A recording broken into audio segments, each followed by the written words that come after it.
Oi, gente. A gente está aqui então para fazer essa revisão de véspera, né? Algumas apostas do que a gente acredita que possa aparecer, ativação de memórias, porque muita coisa a gente tem guardado na nossa memória, tem estudado, então para a gente relembrar para amanhã, né? E recomendações, tá? Então no final vou deixar algumas recomendações para vocês que vão fazer a prova, desde já desejando muita tranquilidade para todo mundo, muito conhecimento e que dê tudo certo lá amanhã para todos vocês, tá bom? Vamos lá, gente. Eu selecionei como tópicos da aula alguns pontos que eu considero mais importantes. Então, pontos importantes de neuro, plexo braquial, lombo sacro, inervação de membro superior e inferior, que aparece como consequência, né, dessa revisão do plexo. Algumas síndromes neurológicas, síndromes medulares, aqui está ruinzinho, mas é lesão medular, síndrome das artérias cerebrais, reflexos primitivos, desenvolvimento neuropsicomotor típico e atípico, paralisia cerebral, mielomeningoceles, transtorno do neurodesenvolvimento, órtese de membro inferior, coluna, marcha com prótese, testes especiais e recomendações. Depois as recomendações para quem não assistiu a aula hoje cedo, lá do Estratégia, artroplastia total de quadril é a minha recomendação, né, além desse conteúdo que a gente veja. Então, vamos começar, pessoal, com neuro, tá? Então, algumas coisas que eu considero importante que a gente tem que saber para a gente conseguir responder as questões na prova, tá? Então, a primeira coisa que a gente lembra é sobre a divisão do sistema nervoso, tá joia? O sistema nervoso, ele pode ser dividido de 3 formas diferentes, né?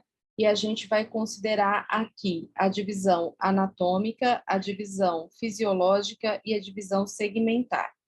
Então, anatomicamente, o sistema nervoso é dividido em sistema nervoso central e sistema nervoso periférico.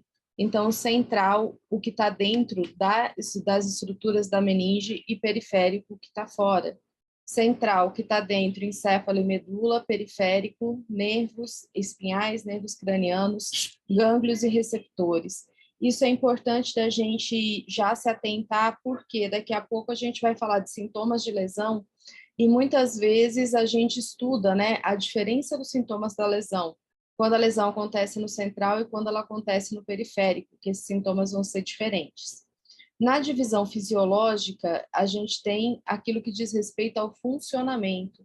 Então, a gente tem o sistema chamado somático, tá? Que deveria estar aqui, que o somático vai ser o sensitivo e o motor. Sensitivo aferente, a informação sobe, motor eferente, a informação desce.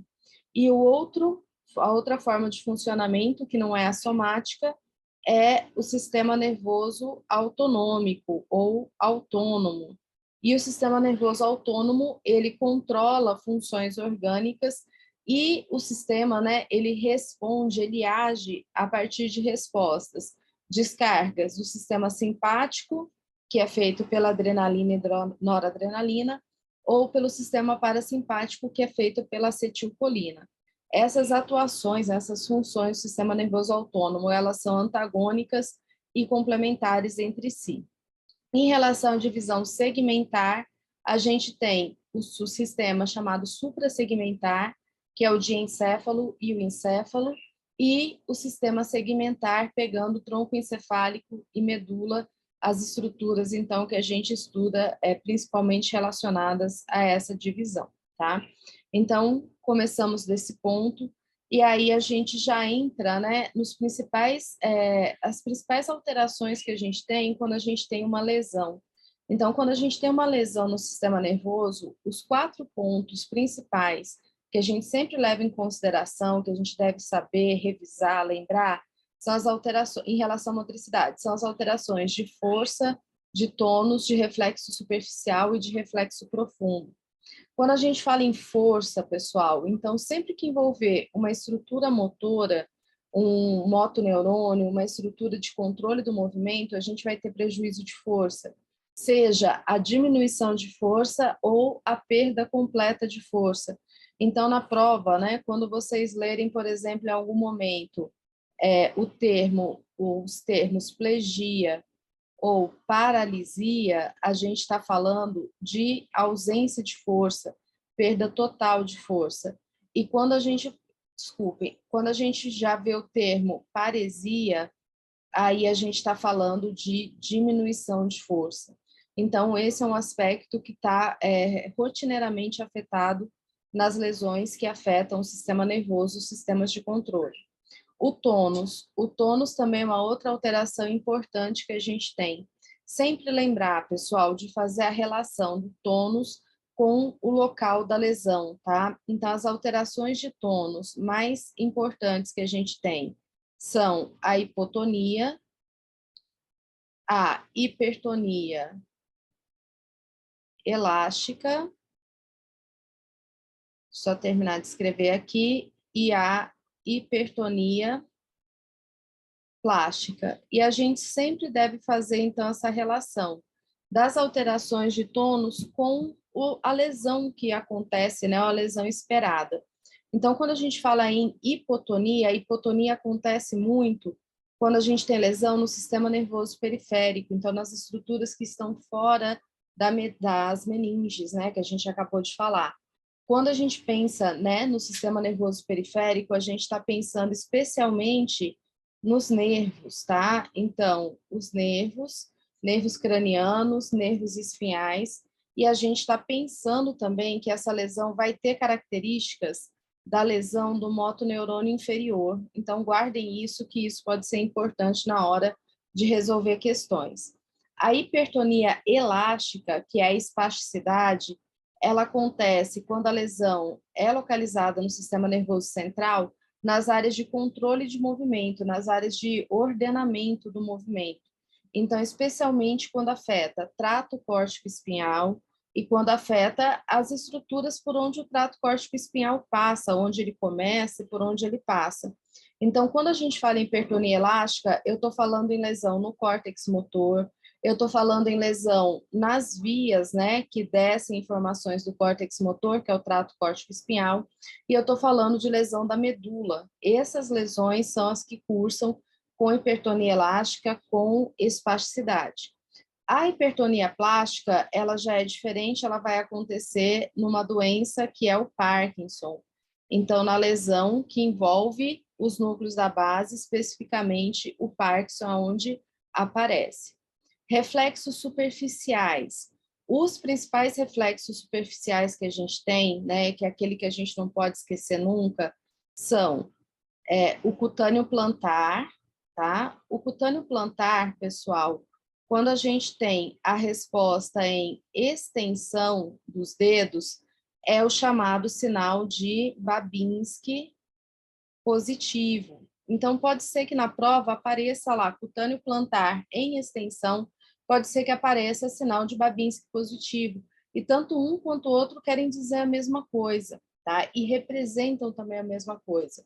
Cutâneo plantar em extensão representa a lesão do trato córtico espinhal. A lesão que a gente colocou aqui, né, que cursa com hipertonia elástica. Então, são dois sintomas bem típicos, bem característicos da lesão que a gente coloca como sendo do trato córtico espinhal, ou do motoneurônio superior, ou do sistema nervoso central, mas respeitando, como eu disse para vocês, essas áreas específicas. O outro reflexo superficial é o sinal de Hoffmann. O sinal de Hoffmann, ele já é um reflexo na mão, tá? Ao fazer a flexão aqui da falange do dedo médio, os outros dedos também flexionam. Isso quando ele é positivo, e ele só é positivo também quando a gente tem essa lesão no trato córtico espinhal que eu disse para vocês. Reflexos profundos. Os reflexos profundos, eles já vão estar ligados àqueles reflexos miotáticos, aquele que a gente testa com o martelinho. Quais são os principais e o que a gente tem que relembrar, tá? Então, os principais que a gente tem vão ser o bicipital. E aí, o que a gente tem que relembrar? Que as raízes do bicipital, C5 e C6, né, que está relacionado, e que o nervo é o nervo músculo cutâneo, tá? Para refrescar a memória, então. Tricipital é outro reflexo importante. A raiz do tricipital é C7 e o nervo é o nervo radial. A gente tem o patelar, a raiz do patelar, L3, L4, e o nervo é o nervo femoral. Todos eles, né, gente, podem aparecer na prova, tá? E por último, aqui a gente tem o calcâneo, que a gente chamava antigamente de aquileu, a raiz é S1, e ele tem, né, a inervação, o nervo correspondente a ele é o nervo tibial. Então, são pontos importantes da gente relembrar em relação a essas alterações, então, que são comuns quando a gente tem lesão no sistema nervoso. Essas lesões, elas podem cursar com a chamada síndrome do motoneurônio inferior ou a síndrome do motoneurônio superior, tá? Então, quando a gente fala em síndrome do motoneurônio inferior, a gente vai ter como característica, pessoal, essa lesão desse nervo que tem origem no corno anterior da medula e que vai chegar até o músculo, tá? Então, em algum ponto dessa estrutura, a gente vai ter lesão. E vai ser característico dessa lesão os sintomas que estão listados abaixo. Isso é importante. Paralisia flácida, hipotonia e hiporreflexia. Sempre que a lesão estiver localizada nessas estruturas, desde o corno anterior da medula até o músculo, os sintomas que a gente tem, paralisia flácida, hipotonia e hiporreflexia, tá? A lesão no neurônio motor, no corno anterior da medula, ou nos núcleos motores dos nervos cranianos. Lembrando, então, aqui também, interessante a gente acrescentar, que quando a gente tem alteração de nervos cranianos relacionados com o movimento, a gente também vai ter essa questão desse comprometimento relacionado à paralisia, hipotonia e hiporreflexia. Já quando eu falo na lesão do motoneurônio superior ou na síndrome do motoneurônio superior, eu estou falando de quem? Eu estou falando especialmente, pessoal, dessa estrutura que vocês estão vendo aqui na imagem, que é o trato córtico-espinhal. E essa estrutura, o trato córtico-espinhal, tem origem no córtex, tanto que o nome dele é córtico, né? Córtico-espinhal, do córtex para a medula. E ele termina na medula.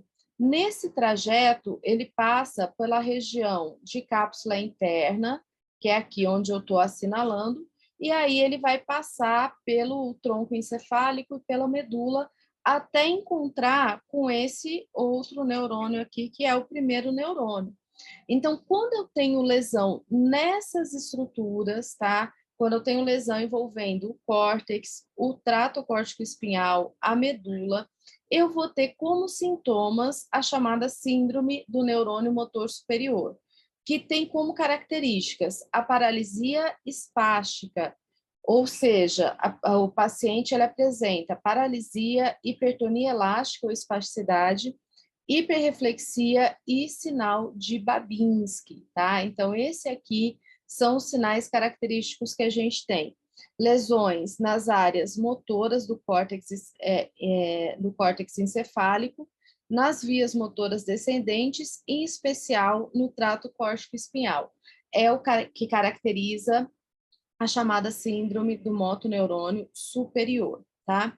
Então, o que que acontece, pessoal? Enquanto eu comento aqui, deixa eu só voltar rapidinho.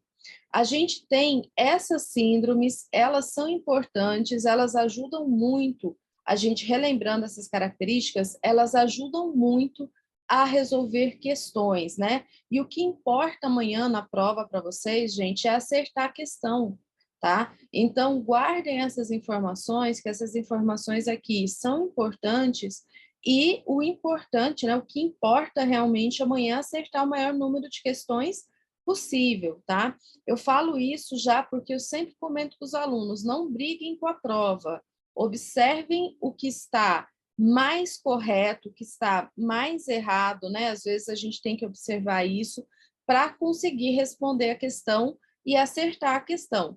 Eventualmente, pessoal, tem questões que a gente pode entrar com recurso e ser anulado, ok, mas procurem acertar o máximo, então guardem essas características. Sempre que falar que a lesão é no nervo espinhal, é no nervo craniano, é no nervo femoral, nervo radial, nervo facial, seja ele qual for, as características síndrome do motoneurônio inferior. Sempre que falar que a lesão envolve córtex, trato córtico espinhal, medula, né? Então, se eu pensar em acidente vascular encefálico, se eu pensar em traumatismo crânioencefálico, se eu pensar em lesão na medula, TRM, eu vou entender que o paciente cursa com esses sintomas ligados ao motoneurônio superior, tá joia? E isso é importante da gente entender. Aqui, então, só para a gente, né, relacionar, a gente tem 2 neurônios motores, tá? A principal via eferente que a gente estuda e que cai nas provas de concurso é justamente essa via aqui, o trato córtico espinhal, onde a gente tem esse motoneurônio superior, então, iniciando no córtex motor, área 4 de Brodmann, descendo pela cápsula interna, passando pelo tronco encefálico. Quando chega no tronco encefálico, esse trato, ele muda de lado. Então, o que quer dizer isso, gente? Que todas as informações do meu córtex esquerdo, por exemplo, controlam o lado direito do meu corpo, porque esse trato cruza, tá? Ele cruza numa região chamada decussação das pirâmides. Por isso que ele pode ser conhecido também como trato piramidal. Então, trato córtico espinhal, também conhecido como trato piramidal, é a via eferente principal que a gente tem relacionada ao controle motor. Essa aqui, né, que eu trago para vocês como destaque, e é composto por 2 neurônios, o neurônio motor superior, ou primeiro neurônio da via motora, e o neurônio motor inferior, ou segundo neurônio da via motora. O superior, pessoal, ele vai desde o córtex até a medula, onde ele termina encontrando com o segundo, que está aqui. O segundo vai da medula até o músculo, onde ele manda as informações necessárias para o músculo contrair, para o músculo reagir, tá? Então, só para a gente guardar bem essas questões, que são questões importantes. E eu acho que isso aqui são pontos, né, relevantes para a prova. Bem, o que mais eu trago de destaque, então? As principais áreas de Brodmann, né? Caso vocês precisem dessas informações amanhã, a gente tem, né, várias áreas de Brodmann que ficam no nosso córtex cerebral, mas as principais. A área 4, que é a área motora primária, que está no lobo frontal, está relacionado com a motricidade e é onde está o corpo dos neurônios que forma o trato córtico espinhal, que a gente acabou de falar. A área 321, que é a área sensitiva ou somestésica primária, localizada no lobo parietal e está relacionado com a sensibilidade, a interpretação da sensibilidade, do tato, né, das informações sensitivas que o nosso córtex recebe. A área 44 de Brodmann, a área de Broca, está localizada no lobo frontal, que está relacionada com a emissão da palavra, né? Então, a expressão da palavra, e a lesão nessa área causa afasia motora ou afasia de Broca, onde a pessoa vai ter dificuldade de expressar. E a área 22, 42, existe na literatura, tanto uma como a outra como referência, é a área de Wernicke, que está no lobo parieto-temporal ou temporo-parietal, na transição, e é a área responsável pelo entendimento da palavra. Sua lesão causa afasia sensitiva, a pessoa não compreende, não é que ela não escuta, mas ela não compreende o que é falado. Então, essas áreas são áreas de destaque que eu acho importante a gente guardar. Detalhe, pessoal, a gente só tem área de Broca e área de Wernicke no hemisfério dominante. Então, qual que é o meu hemisfério dominante? Eu, Mara, escrevo com a mão direita. Então, o meu hemisfério dominante é o meu hemisfério esquerdo. Eu só tenho área de Broca e área de Wernicke no hemisfério esquerdo, tá joia? Um outro ponto, pessoal, que eu tenho um feeling que pode aparecer na prova amanhã, é o cerebelo. Eu acho que o cerebelo é uma estrutura que vem sendo muito cobrada em provas, é uma estrutura importante da gente reconhecer algumas características, tá? Então, eu trouxe aqui mais detalhadamente o cerebelo justamente por conta desse feeling que eu tenho que pode aparecer, né, na prova. A gente tem no cerebelo 3 regiões, tá? Essas regiões estão relacionadas com características e com funções que o cerebelo tem. Então, a primeira região, aqui a gente tem o lobo, tá joia? São os lobos, o lobo flóculo nodular, o anterior e o posterior. A segunda coluna aqui tem a ver com o desenvolvimento das espécies, né, em relação ao cerebelo. Então, o arquicerebelo, o paliocerebelo e o neocerebelo. A terceira coluna tem a ver com os núcleos cerebelares. Então, a gente tem núcleos no cerebelo, tá? Eles vêm aparecendo em provas. E a terceira com a função, né, que é controlada por essas regiões. Então, vamos lá, gente. O lobo flóculo nodular é o arquicerebelo, a parte mais antiga, relacionada com o núcleo fastigial e que controla o equilíbrio. O lobo anterior, conhecido como pariocerebelo, está relacionado com os núcleos globoso e emboliforme e controla tônus e postura. E o lobo posterior está relacionado com o neocerebelo, a parte da evolução, né, mais moderna que a gente tem, que está ligada ao núcleo denteado e que comanda a coordenação. Então, quando eu penso em cerebelo, gente, as 4 funções principais são equilíbrio, tônus, postura e coordenação, tá? A gente costuma sempre falar de equilíbrio e coordenação só, mas chama atenção para vocês. E a gente tem descrito, né, na literatura as síndromes cerebelares. Então, essas síndromes elas podem ser classificadas de diferente forma. Aqui a referência do Ângelo Machado, que é um livro importante aí para a prova.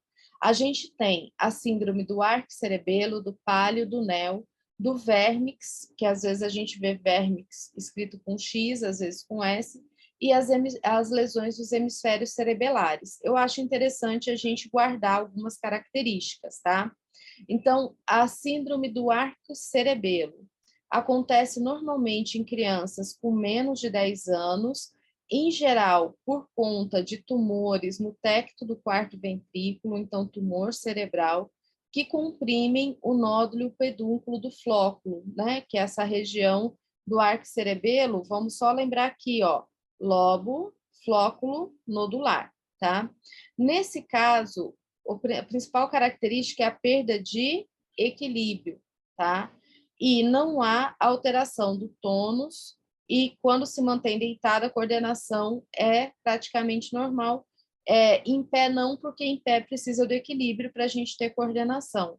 Se a gente parar para relacionar, lembra que o arquicerebelo, ele controla equilíbrio. Então, tem tudo a ver, né, pessoal? Se a gente tem uma lesão no arquicerebelo, o principal sintoma é a perda de equilíbrio, tá?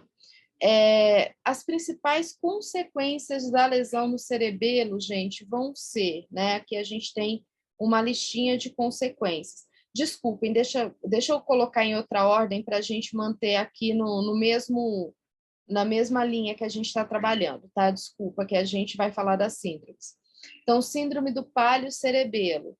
A gente tem lesão no córtex anterior, que é aquele córtex que a gente viu que está relacionado muito ao tônus e à postura, tá? Então, na síndrome do paliocerebelo, gente, ela é muito comum em pacientes com alcoolismo crônico, no alcoólatra crônico. Manifesta-se também com a perda de equilíbrio, o paciente anda com a base alargada, ataxia dos membros inferiores.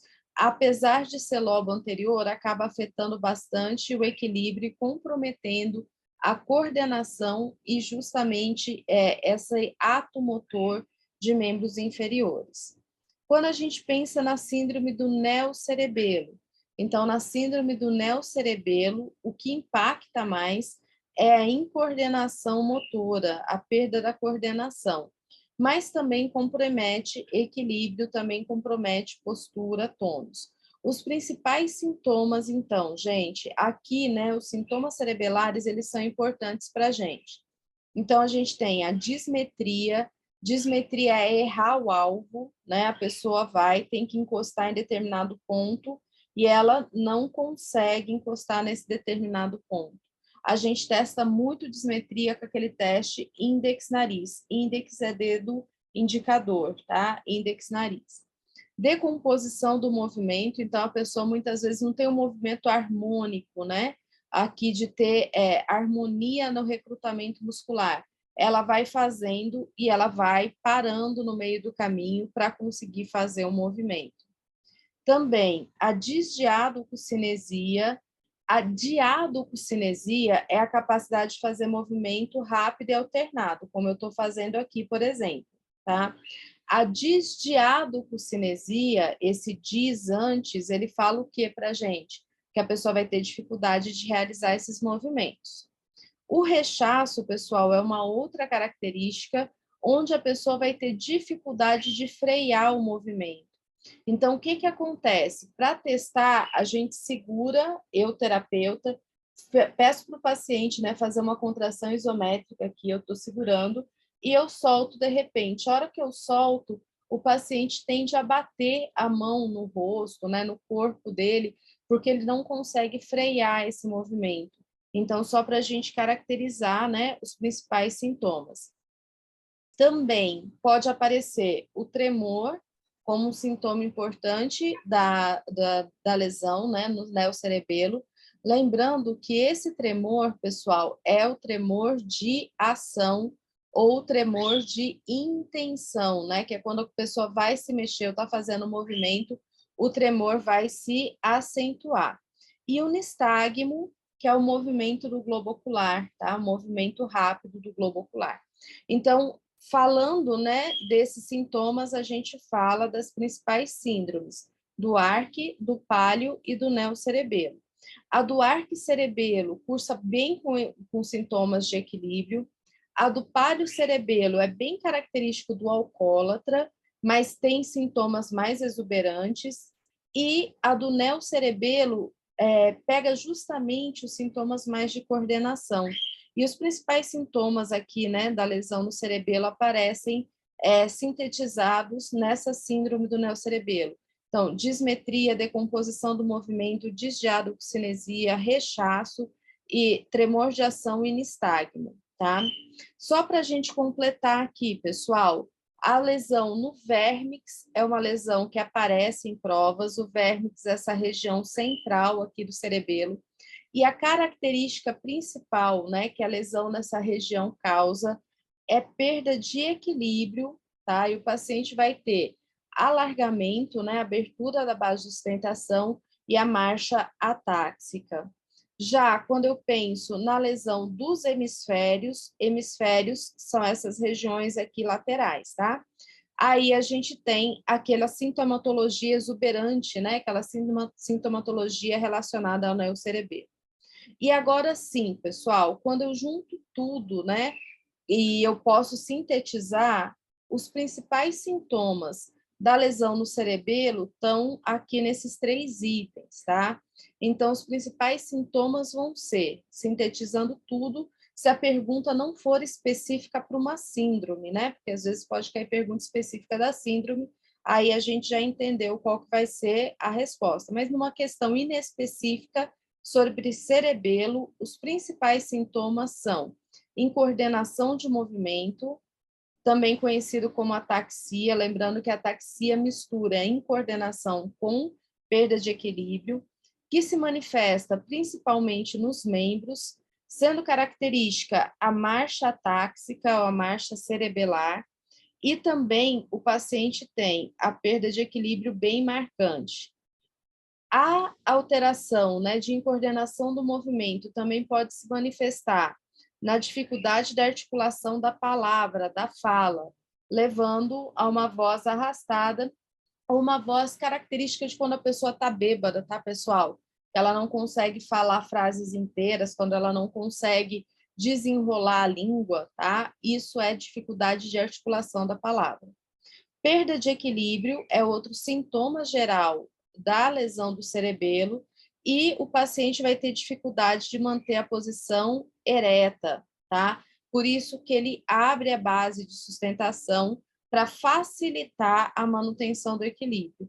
E o último, de sintoma geral, diminuição do tônus da musculatura. Lesões do cerebelo, gente, cursam com hipotonia, tá? Elas são frequentes, né, quando a gente tiver essa lesão, então lesão do cerebelo cursa com hipotonia. quais são os 2 casos que cursam com hipotonia, assim, de linha de base que a gente tem que ter na cabeça. A lesão do neurônio motor inferior e a lesão do cerebelo. São as 2 classes de lesões, vamos chamar assim, né, que vão cursar com essa característica. Bem, outros pontos importantes para a gente relembrar, pode fazer sentido para vocês na prova amanhã, pessoal. As vias sensitivas, a principal via eferente, via motora, a gente já falou. Em relação à via sensitiva, é a via aferente, né? Que leva a informação da periferia para o centro. Principais vias que a gente tem, o espino talâmico. Então, olha o nome dela, gente, espino talâmico. Está indo de onde para onde? Está indo da medula espinhal para o tálamo, tá? O que eu tenho que lembrar? O espino talâmico leva informações de tato protopático e pressão. Desculpa, o espino talâmico anterior. O outro que a gente tem é o espino talâmico lateral. O lateral leva informações de temperatura e dor. Eu sempre, para facilitar, né, na hora de resolver a questão, lembrem o seguinte, gente, que extremos de temperatura, a gente sempre geram dor, seja no frio, seja no calor, né? Então, na hora de responder a questão, se aparecer alguma coisa relacionada a isso, que você precisar, né, correlacionar o tipo de alteração sensitiva que está acontecendo, lembra que a temperatura e dor andam no mesmo trato, e esse trato é o trato espinotalâmico lateral. A outra via que a gente tem sensitiva é o fascículo grácil e cuneiforme. Aí o fascículo grácil e cuneiforme, gente, são 2 vias, né, que têm um nome diferente, mas que são aferentes. E eles levam informação de sensibilidade profunda. Então, chamado tato epicrítico, vibração, estereognosia e propriocepção consciente, que normalmente é o mais cobrado, né?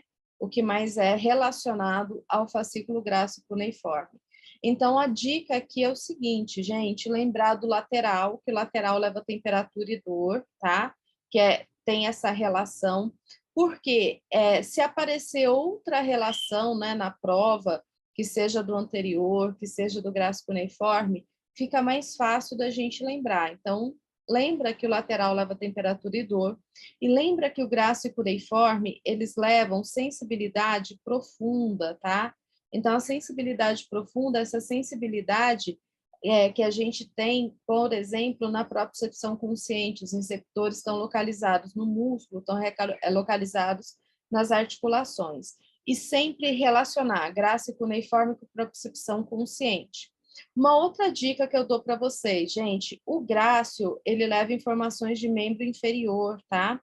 Então, é fácil a gente lembrar aqui, né? O músculo grácil está no membro inferior, o fascículo grácil leva informações de membro inferior, até a região do umbigo, mais ou menos. O cuneiforme, então, como consequência, leva de superior, tá?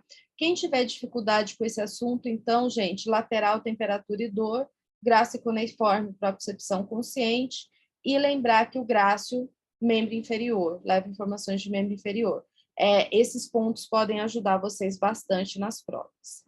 E para a gente, então, sintetizar, né, para a gente resumir um pouco disso aqui, a gente já falou, mas para chamar a atenção de vocês novamente para esses pontos, estão ligados às lesões do sistema nervoso e ligado à avaliação, aqui tem uma relação das principais alterações, tá? Que a gente pode encontrar, das principais formas que a gente vê, né, as alterações acontecendo.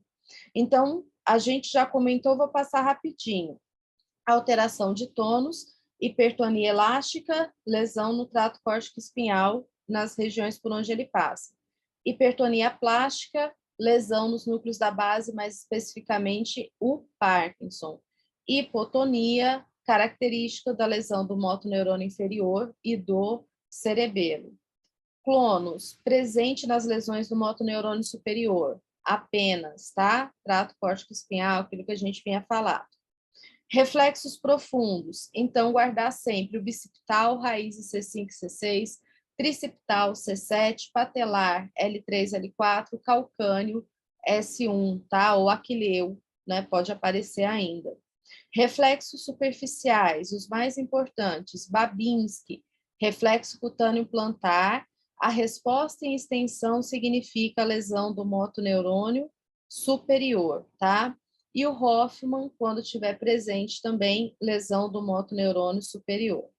Sensibilidade, a gente não tinha falado ainda, a minha dica para vocês é, as alterações de sensibilidade sempre tem esse sufixo estesia no final. Então, estesia está ligada à alteração de sensibilidade. Anestesia, ausência, hipoestesia, diminuição, hiperestesia, aumento, parestesia, alteração. A parestesia, ela apresenta sintomas de quando a gente sente quando a perna dorme, que a gente fala que a perna dormiu. Então, choque, formigamento, agulhada, são características dessa alteração chamada parestesia. Bem, a força muscular quase sempre é afetada quando a gente fala em lesões do sistema nervoso, sendo a paraplegia, a paralisia ou aplegia, a ausência, a paresia, a diminuição. Coordenação, principais testes, índex-nariz, índex-índex, calcanhar-joelho. Gente, calcanhar-joelho é levar o calcanhar de uma perna no joelho da outra, tá? A diádococinesia, que a alteração é a disdiádoco, e o sinal do rechaço, né, que a gente comentou ali, relacionado especialmente ao cerebelo. E o equilíbrio, o principal teste é o Romberg, né, que a pessoa fica em pé, com as pernas juntas, braço ao longo do corpo, e faz, né, fica 1 minuto nessa posição com o olho aberto e 1 minuto com o olho fechado.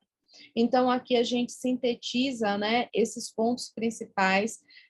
Usem todas essas informações, gente, na análise das questões, que eu tenho certeza vai ajudar muito vocês quando forem analisar as questões da prova, para que vocês acertem essas questões, tá?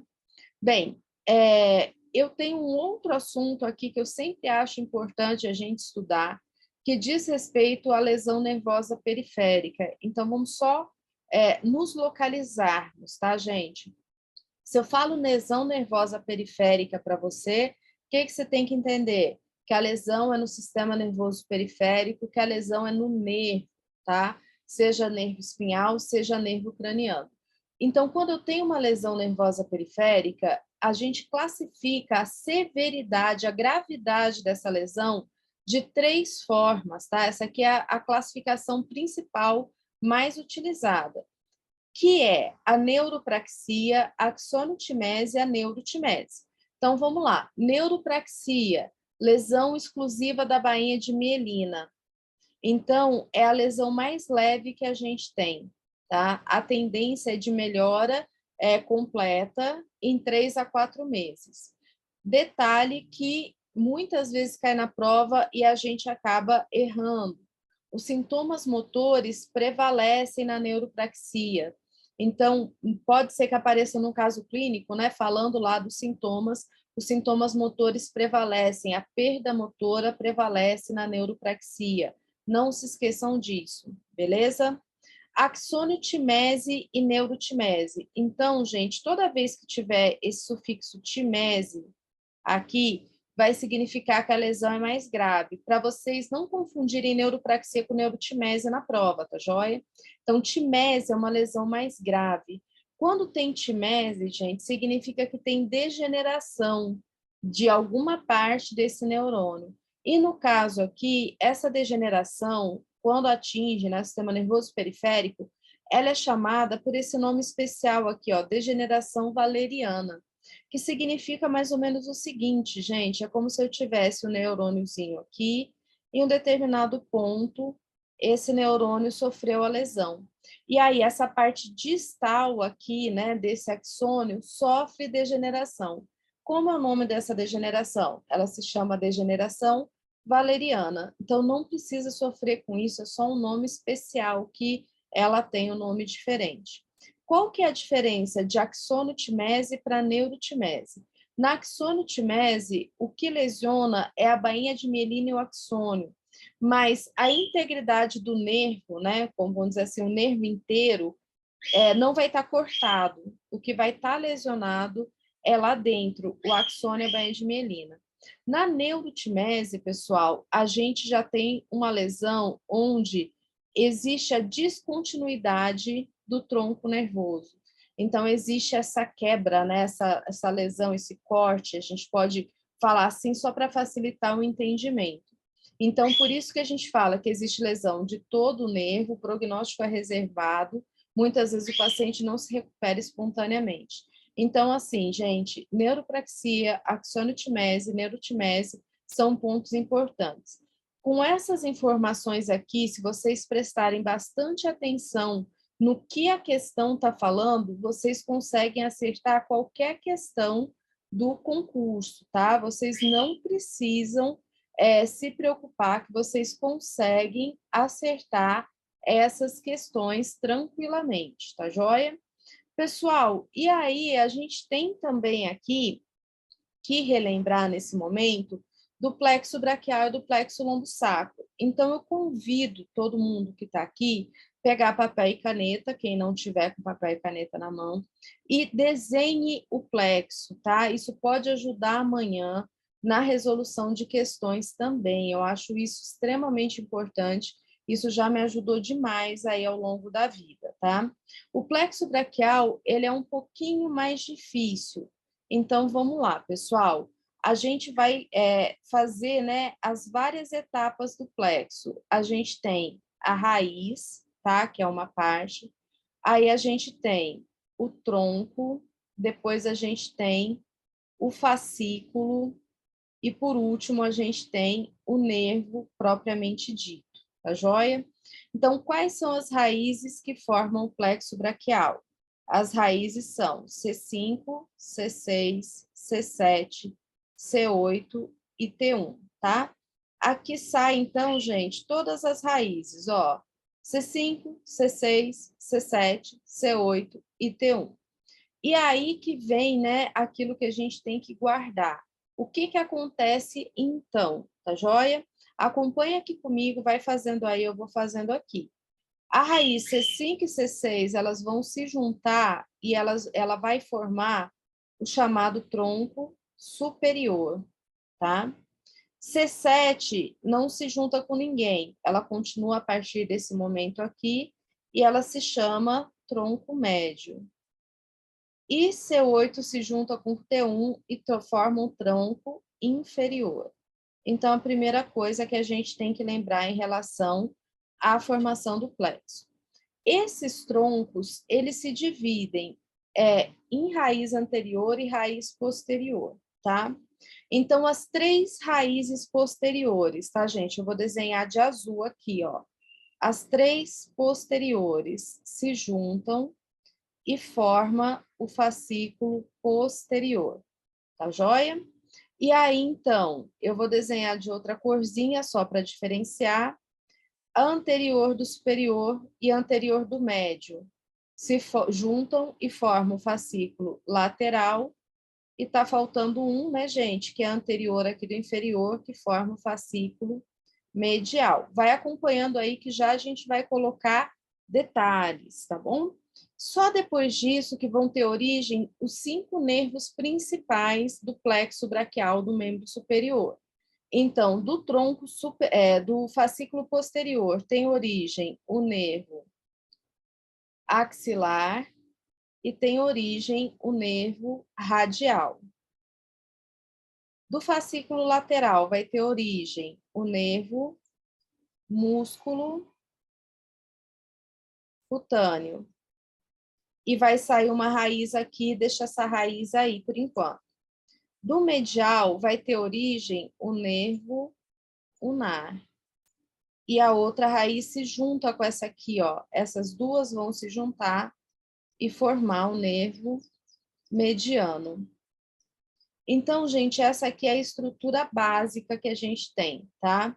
Vamos lá. Se a gente aprende a desenhar, se cair qualquer pergunta de plexo, a gente consegue já fazer inferências importantes. Então, se eu perguntar para vocês assim, quais as raízes que formam o tronco superior? O que você vai fazer? Você vai olhar aqui, ó, para trás, da onde ele está vindo, e você vai conseguir me responder quais são as raízes. Então, as raízes vão ser C5 e C6. Qual raiz forma o tronco médio? Olha para trás, a raiz é C7. E o tronco inferior? Ah, o tronco inferior é C8, T1, tá? Então, se a gente souber fazer o desenho, a gente consegue responder esse tipo de questão que às vezes aparece na prova. No fascículo, pessoal, fascículo posterior, da onde que estão vindo as raízes?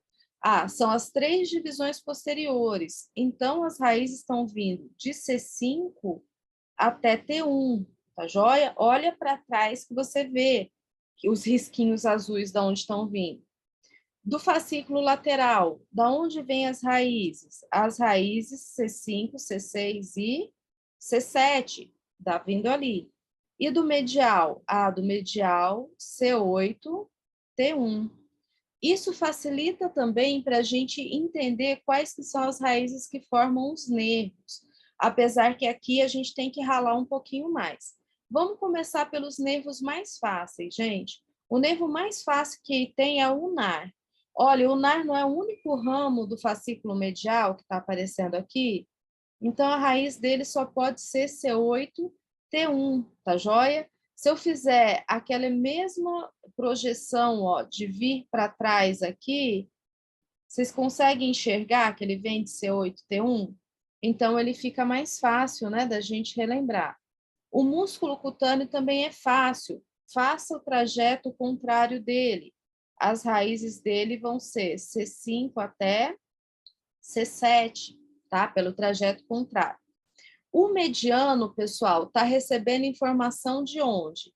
Do fascículo lateral e do fascículo medial.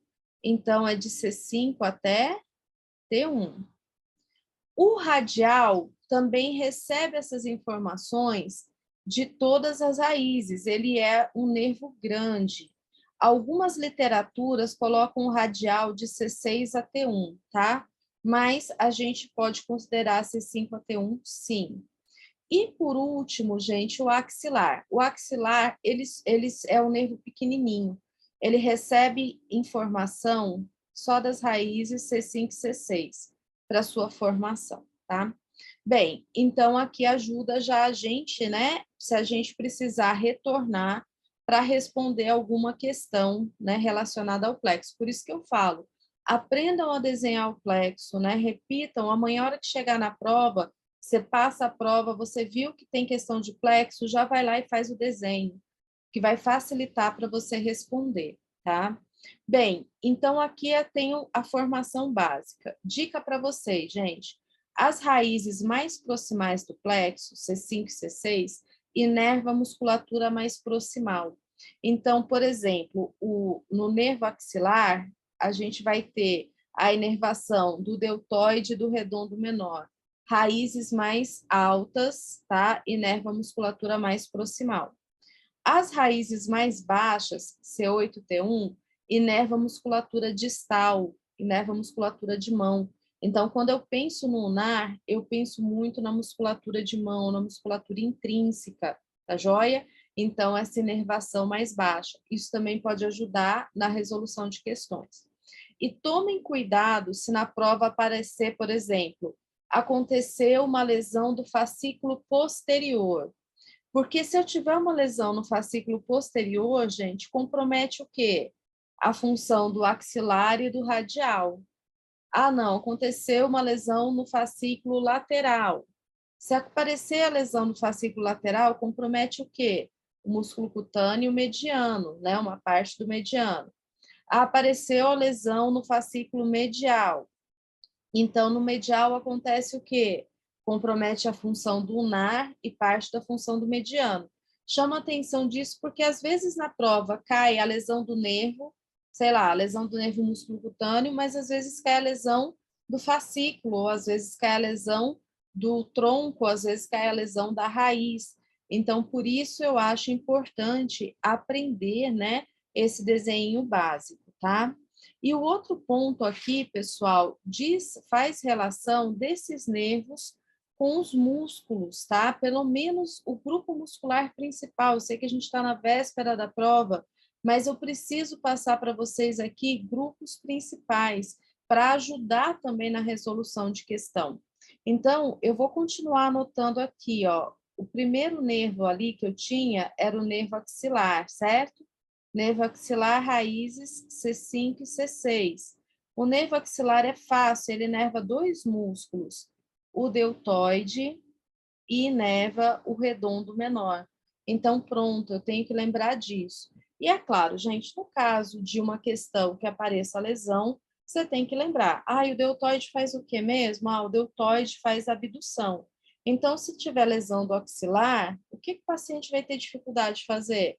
Abdução, tá?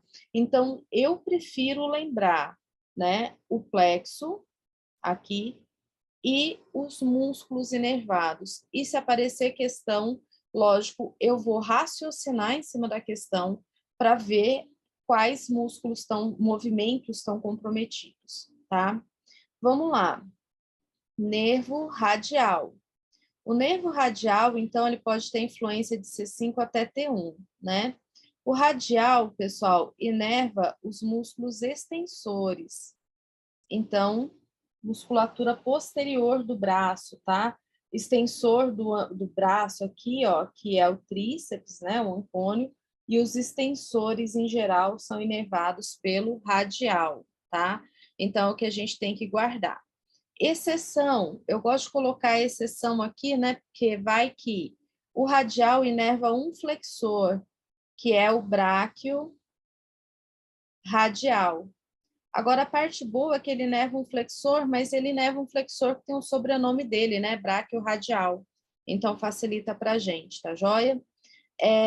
Aqui eu vou chamar a atenção, porque quando tem a lesão do radial, uma das características que aparece muito em provas é o punho caído, tá? Então, o paciente não consegue fazer extensão do punho, nem o sinal aqui do jóia, do polegar. Outro nervo que a gente tem é o nervo músculo cutâneo, certo? Músculo cutâneo, raízes C5 a C7. Músculo cutâneo também é fácil, gente. Ele inerva 3 músculos, né? Sempre que é fácil, tem obrigação de saber. Ele inerva o bíceps, o braquial, 2 flexores do cotovelo, né? E o córaco braquial. A principal função do córaco braquial é a adução, tá, gente? Mas aqui, então, a gente chama atenção. Outra coisa, o músculo cutâneo, ele está ligado ao reflexo bicipital. Então, aqui eu vou anotar pontos importantes de lembrar. Nervo mediano. O nervo mediano, então, raízes C5 a T1, certo? O mediano, gente, ele inerva os flexores de punhos e dedos e ele inerva os pronadores também. E ele está ligado à musculatura do polegar, tá? Então, o que a gente tem que lembrar do mediano sempre isso, que ele vai inervar os flexores aqui relacionados a punho e dedos, pronadores e polegar. E o lunar vai estar já ligado ao dedo mínimo, a região hipotenar. Então, ele inerva os músculos intrínsecos da mão, a maioria dos intrínsecos da mão, e também inerva a musculatura aqui da região hipotenar, essa região aqui lateral, tá? Eu também gosto de lembrar, sempre que eu falo do lunar, de uma característica da lesão, que vai ser a mão em semigarra. Algumas bancas colocam a mão em garra e outras a deformidade da bênção papal. São esses 2 dedos aqui que vão sofrendo deformidade, tá? O quinto e o quarto, que o lunar ele fica destinado a esse ponto. Então, pontos principais que a gente tem em relação ao plexo braquial, guardem isso. Também, gente, se você sabe, né, quais são as raízes, você já consegue ter uma ideia de qual é a inervação do músculo.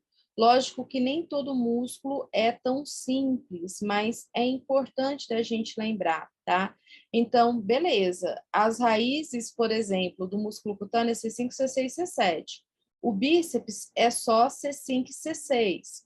Ok, mas de repente uma questão, se aparece lá a alternativa falando que a inervação do bíceps é C8, é T1, você já vai ficar esperto, você sabe que não é. O músculo cutâneo não tem influência de C8 e T1. Então, eu sei que nem sempre é tão simples assim, mas deixo aqui, chamo aqui a atenção de vocês em relação a essa questão da inervação, porque conhecer o plexo braquial nos ajuda também a responder questões de inervação caso apareça esse tipo de questão, tá bom? A mesma coisa vai acontecer no plexo lombo-sacro, gente. Então, vamos desenhar o plexo lombo-sacro também? Eu peço a atenção de vocês para a gente poder fazer aqui direitinho, tá? No lombo-sacro, a gente tem as raízes L2, L3, L4, L5, S1, S2 e S3, formando o plexo lombo-sacro. Mas o plexo lombo-sacro, ele é mais simples que o braquial. Não tem esse negócio de junta, separa de novo para formar o nervo. Já sai a raiz, já junta e já forma o nervo, tá? Então, L2, L3, L4 se juntam e formam o nervo obturatório ou obturador, que inerva a musculatura adutora do quadril, né? Falando em membro inferior, adutor do quadril. Aí eu pego aqui L2, L3, L4 novamente, as mesmas raízes, formam o nervo femoral. Nervo femoral que inerva flexor de quadril, iliopsoas, né? O principal flexor de quadril, e inerva extensor de joelho. Então, extensor de joelho, quadríceps, certo? Aí eu tenho um outro nervo aqui, que é o L4, L5, S1, que vai ser o nervo glúteo superior. O nervo glúteo superior, gente, inerva o glúteo médio e o glúteo mínimo. Além desses, o tensor da face lata. No conjunto, eu posso dizer que esses músculos, eles fazem abdução e rotação interna do quadril, que aqui a gente vai fechar todos os movimentos, tá? Por isso que eu estou chamando a atenção. L5, S1, S2 se juntam, formam o nervo glúteo inferior. O nervo glúteo inferior inerva o músculo glúteo máximo. O glúteo máximo, pessoal, tem várias funções, mas a principal é extensão do quadril, tá? Então, a gente tem aqui, né, essa formação principal desses nervos, os nervos principais que a gente tem, e tá faltando um, né, que é o maior, que vai ser o ciático. Então, ó, L4, L5, S1, S2 e S3, tudo isso forma o nervo ciático ou isquiático, tá? O ciático, quando ele passa na região do glúteo, ele inerva os rotadores externos, ele passa na parte posterior da coxa e inerva os isquiotibiais, que são flexores do joelho. E aí, gente, o ciático, quando ele chega no joelho, ele sofre uma divisão. Uma parte dele continua, essa parte que continua recebe o nome de nervo tibial, e o tibial vai inervar os plantiflexores e os inversores no conjunto, tá?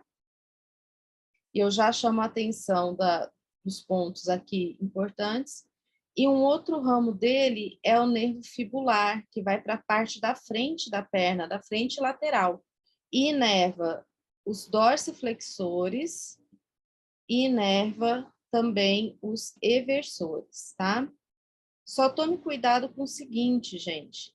O fibular, ele inerva o músculo tibial anterior. Então, eu gosto de chamar a atenção disso, né? Porque, às vezes, é pegadinha de prova.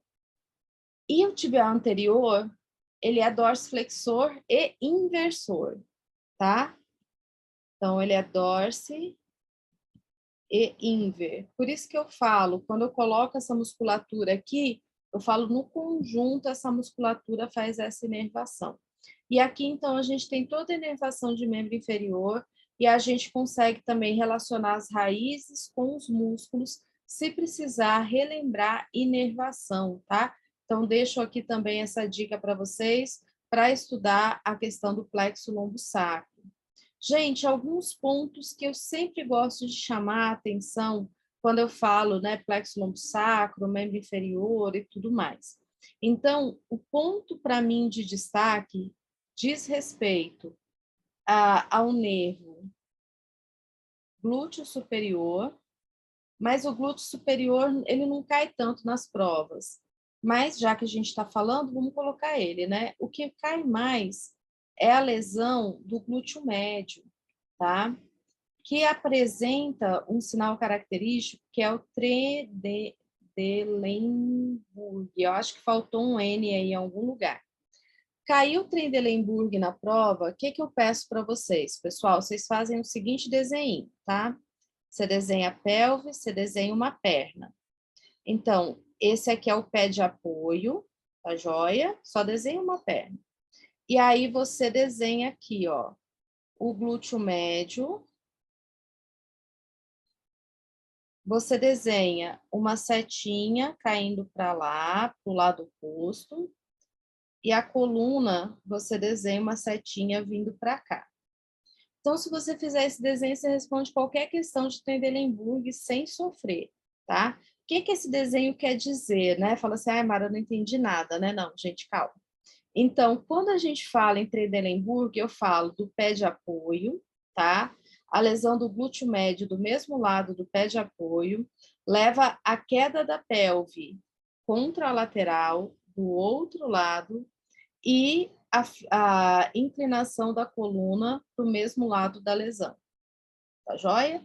Por isso que eu falo para fazer esse desenho, né? Falar aí de novo. Então, ó, desenha a pelve, o pé de apoio, o glúteo, setinha para lá na pelve, setinha para cá na coluna. Opa, desculpa, setinha para cá na coluna. Pronto, pessoal. Qualquer questão que aparecer em relação a Trendelenburg, fraqueza de glúteo médio, lesão do nervo glúteo superior, está resolvido aqui fazendo o desenho, daí você interpreta a questão, acerta, né? Como eu disse para vocês, o importante amanhã é acertar a questão, tá joia? E outro nervo que eu chamo a atenção é a lesão do nervo fibular, tá? Justamente porque a lesão do nervo fibular compromete o músculo tibial anterior, principal, né, gente? E a lesão do nervo fibular dá uma característica que também aparece muito nas provas, que é o pé caído, tá? E uma alteração de marcha que chama marcha escarvante, tá? Que é onde a pessoa arrasta a ponta do pé. Então, deixo essas duas dicas aqui como pontos de atenção para as lesões relacionadas ao plexo lombo-sacro, esse assunto que a gente está falando. Tudo bem, pessoal? Então, guardem isso aqui, né? Guarda na memória, faz print, quem anotou, ótimo. E guarda também essas duas lesões, essa é a dica aqui que eu tenho para vocês, tá? Vamos dar sequência aqui, pessoal, porque a gente vai falar de algumas outras lesões importantes, tá joia? Então, 3 síndromes ou 3 doenças que chamam a atenção e a gente deve conhecer pelo menos o básico, mas a partir desse básico a gente responde muitas questões, tá joia? Então, a primeira doença é a esclerose lateral amiotrófica, ou a ELA, tá? E pontos importantes para a gente saber. A esclerose lateral amiotrófica, gente, é uma doença de neurônio motor, tá? Deixa eu só anotar aqui em vermelho. É uma doença de neurônio motor. Guardem isso. Atinge tanto o neurônio motor inferior como superior. É uma lesão, uma doença degenerativa. Então, eu tenho lesão tanto na parte, né, do trato córtico-espinhal quanto na parte do nervo. E essa vai ser o que da questão aqui, tá joia? Principais sintomas, gente. Fraqueza da musculatura orofaríngea, que se espalha progressivamente porque atinge nervos cranianos, tá? Hipotonia ou hipertonia, porque depende se está atacando mais o superior ou o inferior. Disfagia, que é dificuldade de deglutição, e comprometimento respiratório é o final desse paciente. Tá joia? Outra doença importante, síndrome de Guillain-Barré. A síndrome de Guillain-Barré, gente, é uma doença deixa eu só anotar aqui, desmielinizante, tá? Que afeta o sistema nervoso periférico, tem uma polirradiculoneurite, uma inflamação imunomediada às raízes do sistema nervoso periférico. Principal característica, paralisia em bota e luva ascendente. Então, começa na mão e nos pés e sobe, tá? E a esclerose múltipla, que também é uma doença desmielinizante, mas é uma doença que atinge o sistema nervoso central, os oligodendrócitos. Então, o paciente tem como principais sintomas a paralisia espástica, sistema nervoso central, lesão do nervo óptico e fadiga, são os sintomas mais característicos. É só uma pincelada para a gente relembrar, mas isso aqui pode ajudar muito na resolução de questões, ok? Agora, um outro ponto, gente, que eu acredito muito que caia na prova, diz respeito às síndromes medulares. Então, assim, tudo que trata da medula é muito importante para a prova do SARA, afinal, o SARA é a referência que a gente tem nacional no tratamento da lesão medular, tá joia? Então, vamos lá, pessoal. Nesse momento, se não tem o entendimento acerca dessas síndromes, tem que decorar, tá joia? Tem que relembrar e decorar.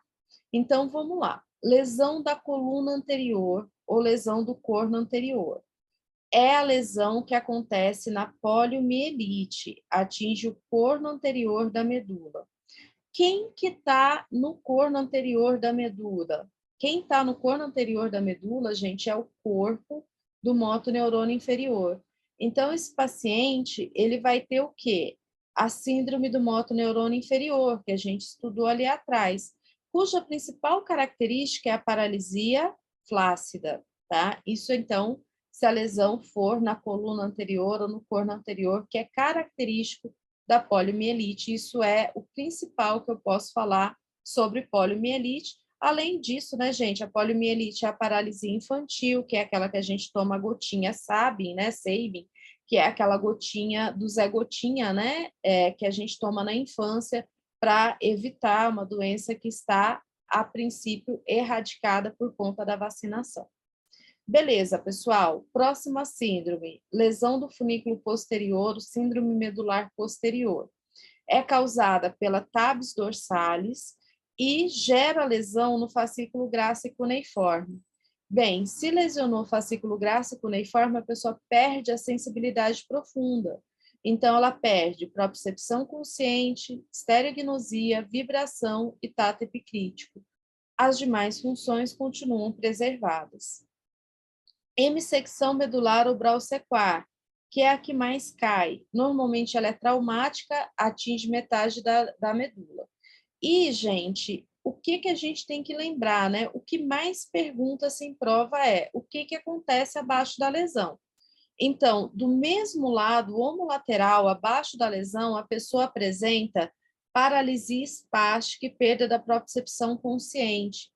Esses aqui são sinais da lesão do trato córtico-espinhal e do fascículo grácil e fascículo cuneiforme, que a gente já falou. Na lesão do trato córtico-espinhal do motoneurônio superior, não tem paralisia espástica? Tem. Na lesão do fascículo grácil cuneiforme, não apresenta perda de propriocepção consciente? Apresenta. Ai, professora, perde estereognosia, vibração, tato epicrítico também?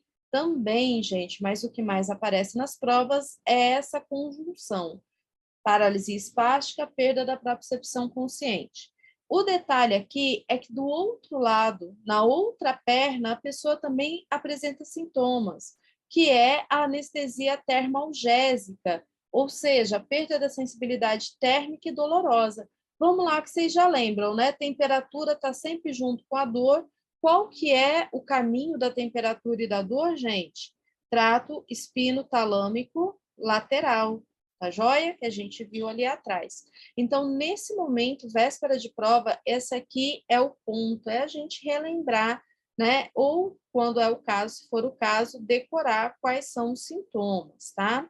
Síndrome centromedular, tá ligado com a seringomielia ou dilatação do canal do epêndima. Sintoma, anestesia termoalgésica. Vocês já vão saber me falar. Quem que está lesionado, gente? Trato espino-talâmico lateral, certo? Trato espino-talâmico lateral. Afinal, é sensibilidade térmica e dolorosa. Só um detalhe na síndrome centromedular, gente. No adulto, a principal causa é o trauma em chicote. Quando a pessoa faz trauma em chicote em acidente de carro, que acaba gerando um processo inflamatório na medula e dilatando o canal do epêndima. Estou falando isso porque isso já foi contexto, né? Já foi pergunta de prova. E aí, então, acontecendo isso, compromete especialmente a coluna cervical, que é onde sofre o trauma e chicote, e, consequentemente, gente, compromete membros superiores, porque a inervação do plexo vem para os membros superiores, tá joia? Então, fica a dica caso apareça alguma coisa na prova em relação à síndrome centromedular, com essa relação com o trauma e chicote. É real isso? É, acomete mais membros superiores e tem a ver, né, aí a musculatura atingida tem a ver com aquilo que a gente falou das raízes ali do plexo braquial. Depende da raiz, vai atingir mais uma ou outra musculatura. Bem, outras duas síndromes que aparecem com destaque no artigo da ASIA, né, que é a Bíblia lá que a gente segue para falar de lesão medular. Então, a síndrome do cone medular, que atinge a medula sacra, o cone, né? Especialmente, então, raízes de S2 e S4 são importantes para a gente, porque é onde a gente tem o controle da micção, tá? Onde a gente tem o controle de esfíncter, ou a gente tem o controle de bexiga. Então, se acontecer uma lesão nessa região, o paciente vai ter bexiga neurogênica flácida, intestino neurogênico flácido e pode também apresentar fraqueza de algumas musculaturas. A outra síndrome é a síndrome da caldequina. Na caldequina já pega, a caldequina, as raízes. E aí também a reflexia de bexiga, de intestino, que é bexiga neurogênica flácida, tá? A mesma coisa. E também pode acontecer a reflexia e fraqueza, né? Paralisia flácida de alguns músculos do membro inferior. Depende das raízes atingidas, né, gente? A gente estudou o plexo longo sacro, né? Então, lembra as raízes? Dependendo da raiz, vai influenciar alguma musculatura. Então, síndrome medular, assim, posso estar muito enganada, mas é quase certo que caia na prova amanhã, tá?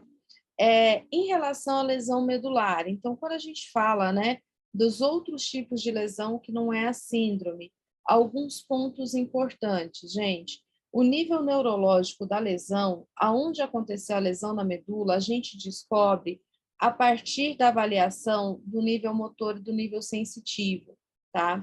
E para a gente saber isso, então, a gente tem que saber qual que é a regra. O nível sensitivo é o último dermátomo-chave preservado. O nível motor é o último grupo muscular ou músculo-chave com um grau de força 3 ou mais, desde que o anterior seja 5. Para resolver questões, então, né, gente, de avaliação do lesado medular, a gente tem que saber essa regra aqui que facilita bastante, tá? Além, claro, de conhecer os músculos-chave, gente. Então, refresco para a memória aqui, tá bom? Quando falo de lesão medular, que músculo representa determinada raiz? Então, músculo-chave é isso, né? Um músculo que vai representar principalmente determinada raiz. C5, bíceps. C6, extensor de punho. C7, tríceps. C8, flexor profundo dos dedos. T1, abdutor do dedo mínimo. Então, esses são os músculos de membro superior. L2, ilipsoas. L3, quadríceps. L4, tibial anterior. L5, extensor longo do hálux. S1, gastrocnêmio. Então, esses são os músculos-chave. Gente, para ser nível, então, neurológico do paciente, esse músculo-chave aqui tem que ter grau de força 3 ou mais, e o anterior tem que ter grau de força 5. Essa aqui, ó, é a nossa regra, tá? Então, para eu falar que o paciente é C7, o que significa isso? Que o tríceps dele tem grau de força 3 ou mais do que 3, né? 3, 4 ou 5. E que os músculos anteriores, então C5 e C6, têm grau de força 5. E aí eu entendo que, gente, eu entendo que esse paciente, por exemplo, C7, tem quais movimentos preservados? Flexão do cotovelo, extensão do punho, extensão do cotovelo. Então, saber o músculo-chave ajuda a gente a saber quais músculos estão preservados ou não e, consequentemente, o que essa pessoa consegue fazer ou não consegue. Por isso que é importante saber, porque a gente decorar tudo que consegue fazer e que não consegue é mais difícil, é mais fácil se a gente raciocinar diante do quadro clínico, né, diante da possibilidade aqui de força muscular que esse paciente apresente. Então, estou falando isso como dica para a prova. Para amanhã, para a prova, gente, músculo-chave tem que estar na cabeça. E aí, o que vem como consequência disso, vocês podem analisar nas questões e chegar à conclusão. Poxa, se a pessoa tem tríceps, o que ela consegue fazer? Ah, ela consegue se transferir, por exemplo. Ela consegue se elevar na cadeira para fazer alívio de pressão. Então, tem uma série de informações que estão ligadas justamente a essa preservação ou não desse músculo-chave, tá joia?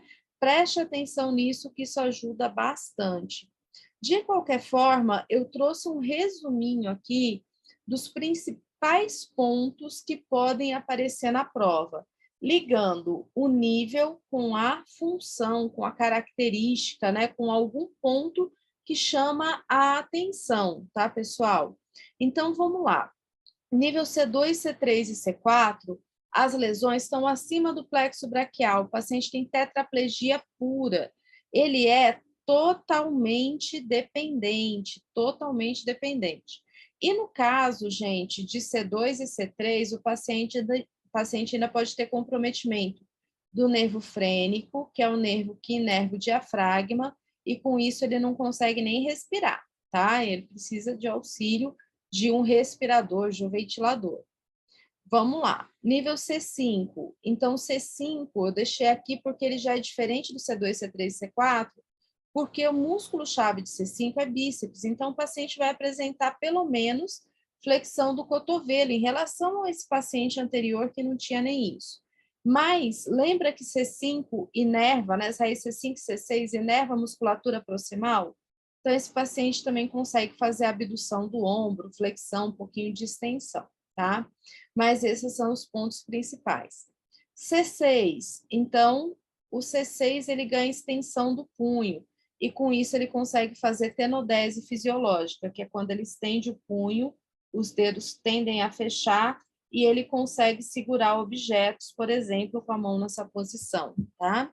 C7 ganha tríceps. Gente, a partir de C7, a literatura considera que o paciente consegue ter independência completa para transferência, alimentação, higiene, vestuário, tá?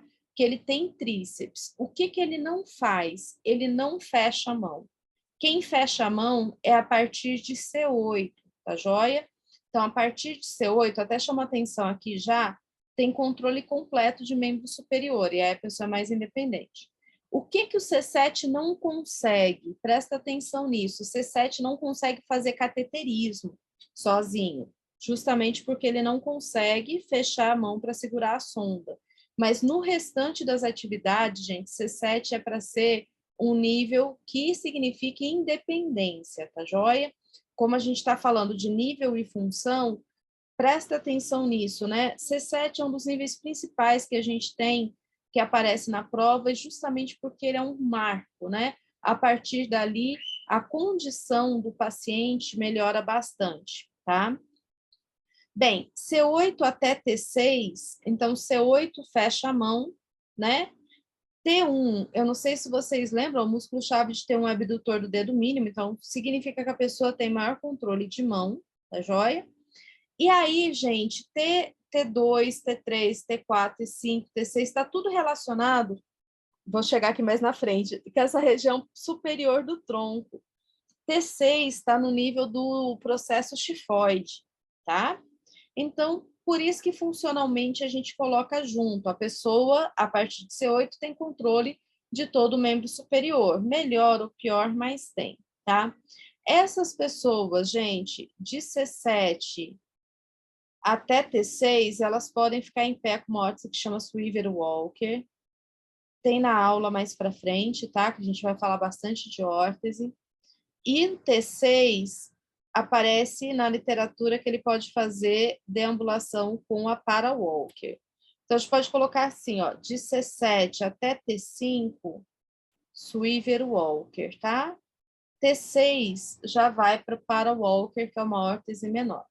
Agora, um outro ponto que eu chamo a atenção, gente, é o seguinte: todo paciente com lesão T6 para cima apresenta um quadro de disreflexia autonômica. É uma complicação da lesão medular por perda do controle do sistema nervoso autônomo. Presta atenção aqui, tá? Se amanhã aparecer na prova. Na disreflexia autonômica, gente, a gente tem um excesso de descarga do sistema nervoso autônomo simpático, tá joia? Isso gera vasoconstrição periférica muito grande. Essa vasoconstrição aumenta a pressão arterial. E como resposta a isso, o nosso sistema cardiovascular causa diminuição da frequência, causa bradicardia. Eu já vou repetir.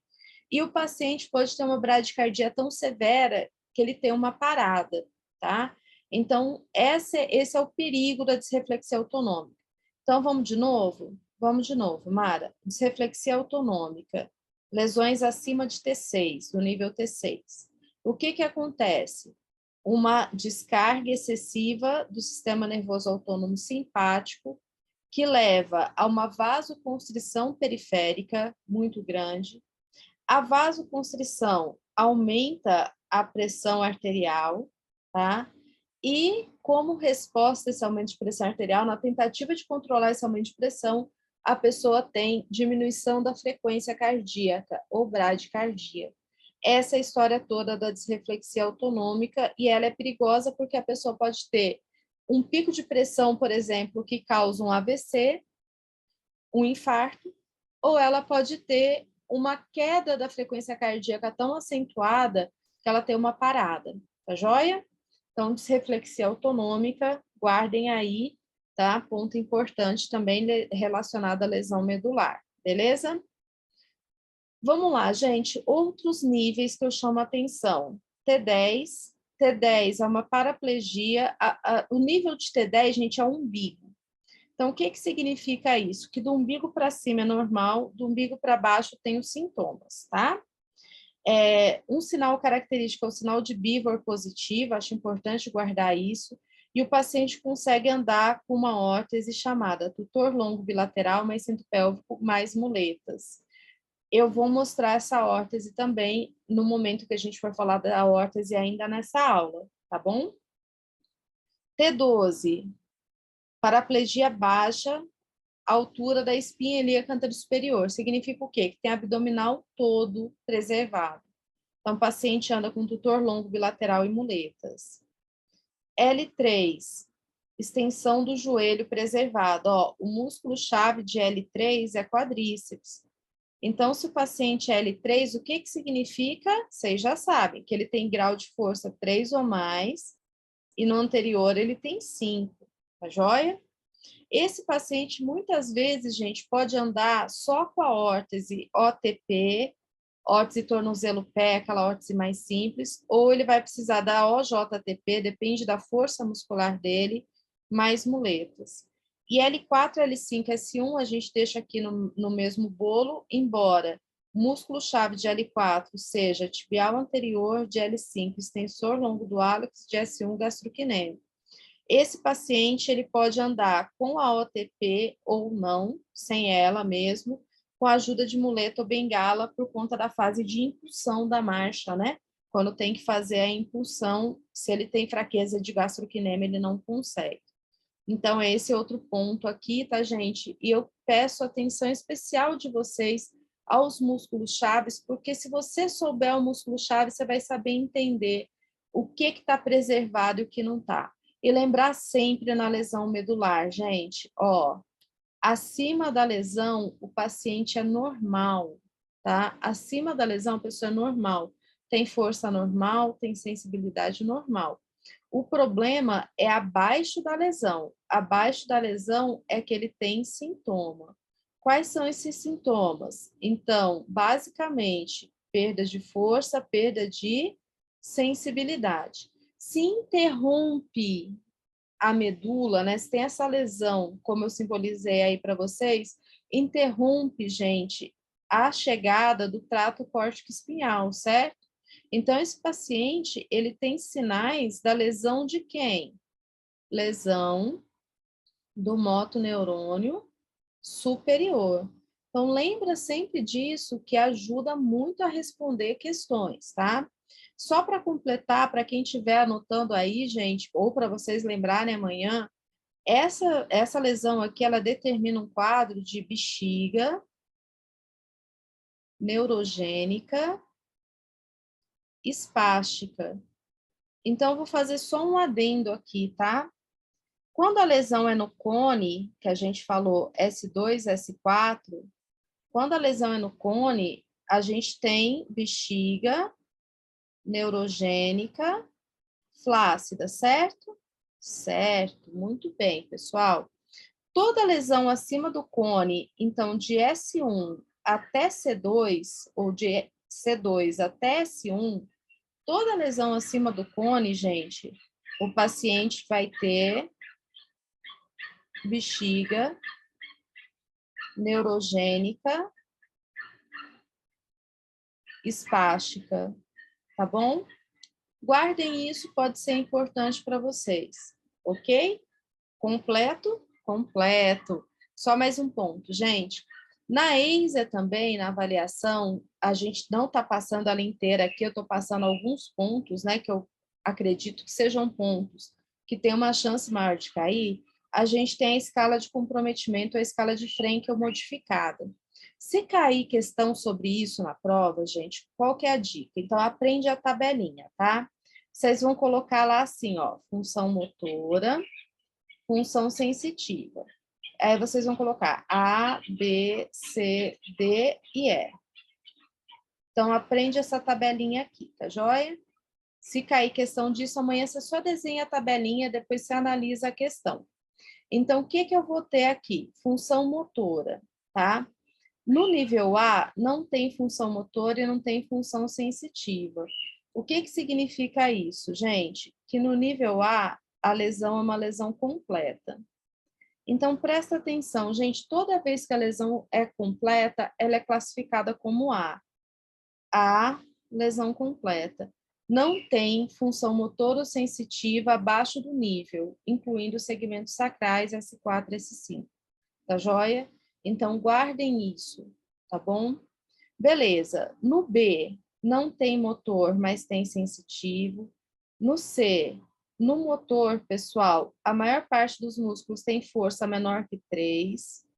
No D, força igual ou maior que 3.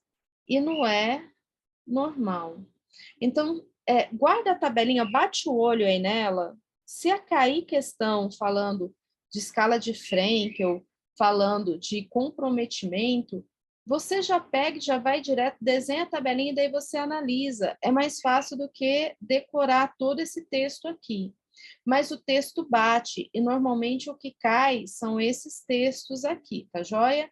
Vamos ver então, gente, ó, os níveis B, C, D e E significam lesão incompleta, ou seja, vai ter alguma preservação motora sensitiva abaixo do nível, incluindo segmentos sacrais. Então, vamos ver B, ó. B, lesão incompleta, sensibilidade preservada, mas sem função motora, inclusive nos segmentos sacrais. C, lesão incompleta, preservação da função motora abaixo do nível, maior parte dos músculos graduados com força menor que 3. Lembra que eu fiz a setinha aqui, ó? Menor que 3, tá? D, lesão incompleta, preservação da função motora abaixo do nível, a maior parte dos músculos graduados mais que 3. E é normal, sem déficit neurológico, função motora e sensitiva normal. Claro, depois de uma lesão medular que a gente usa essa classificação, tá? Então, ó, caindo questão disso, desenha a tabelinha ali do lado, bate o olho aí, veja, né, que tirando o A, que os dois são negativos, B, C, D e E tem positivo no sensitivo que muda o motor. Menos, menos que 3, igual, maior que 3 e mais. E aí você analisa a questão, que eu tenho certeza que vocês vão acertar essa questão. E assim, gente, o importante é acertar a questão, tá? Então, guarde os macetes aqui que vai ajudar vocês a acertar a questão.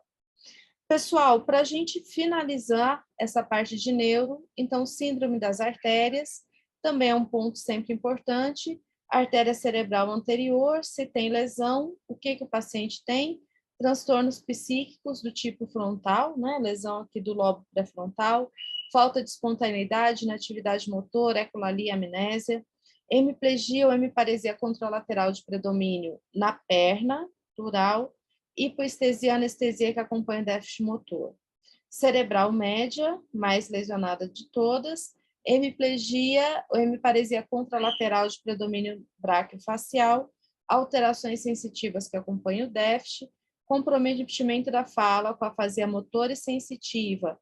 Isso se o AVE for no hemisfério dominante.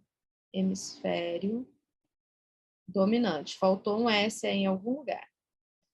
E apraxia ideomotora ideatória se for no hemisfério não dominante.